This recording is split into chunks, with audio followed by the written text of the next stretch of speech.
This is test 1 of this year, 2020, question 2, which talks about the decomposition of antimony pentabromide. And this guy here is saying it occurs at high temperatures, 500 Kelvin. In this case, after 20 minutes, 500 Kelvin, you go from an initial concentration of 0.4 molars to a concentration of 0.15 molar. And we want to find the rate constant, assuming it's either a first order kinetics or second order kinetics. So starting with the first one, this one is first order.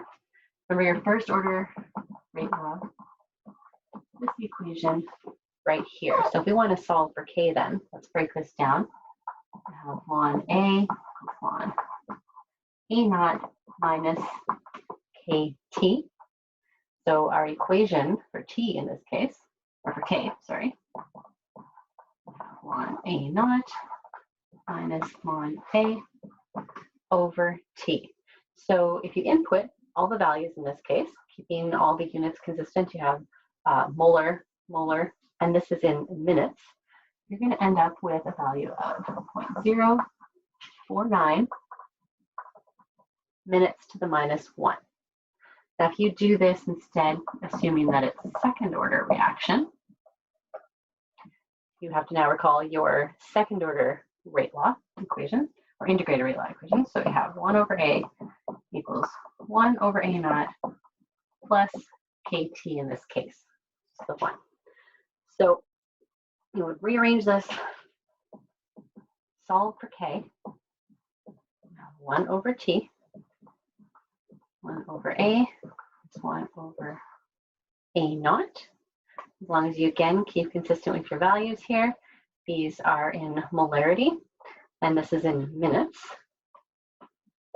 You will get a value of 0.21 minutes to the minus 1, molar to the minus 1. This is extremely important to put the units in there. Now, that was part A. Those are your two rate constant values that you got. I'll erase that for now, and I'll erase actually all this too. We'll move on to B. So B is asking now, we're saying that the reaction is allowed to go for 60 minutes, and you end up with a concentration of, remaining concentration of 0.065 molar. And if you recall, our initial concentration was 0.4 molars. So we want to know that using this information, we want to determine whether this reaction is either first order or second order, based on what we did in part A. There's a couple of ways of doing this.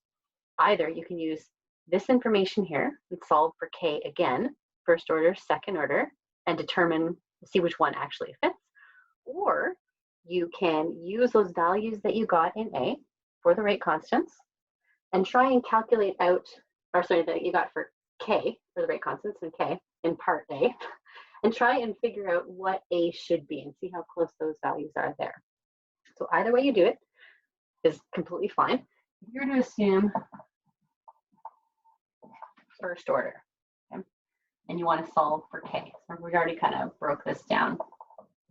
Last one, so E naught over A, T is another way of writing it out, same thing.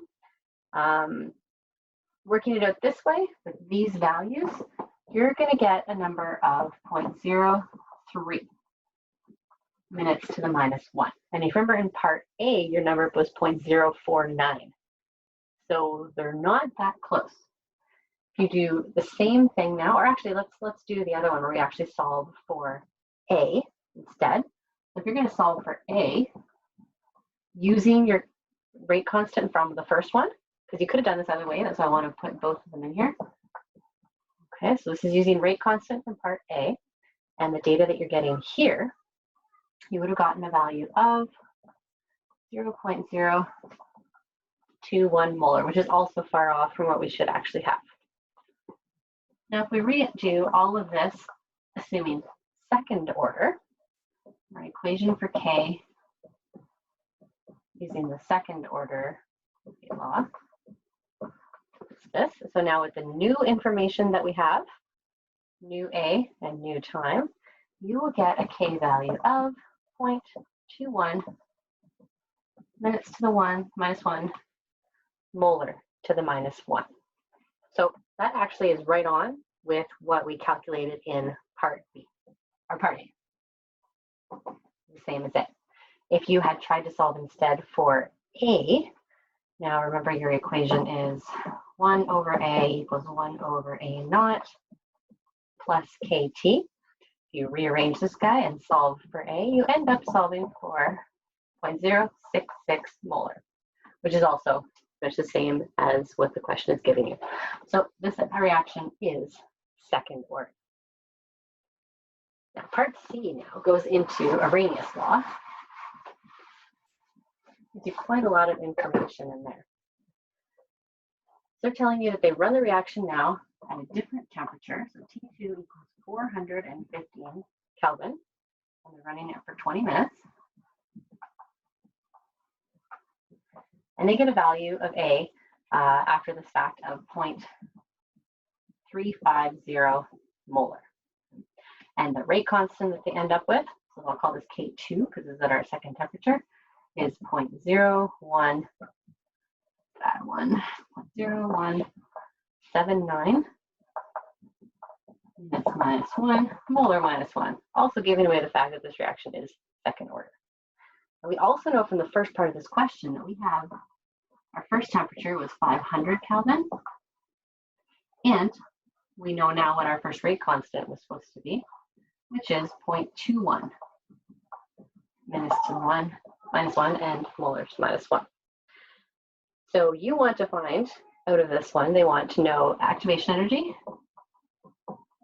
and also Arrhenius constant, which is a different A than our starting A value, okay? Okay, so let's work this out. If you remember your Arrhenius law equation, so K equals A e to the minus EA over RT. So here's our rate constant, Arrhenius constant, activation energy, gas constant, and temperature.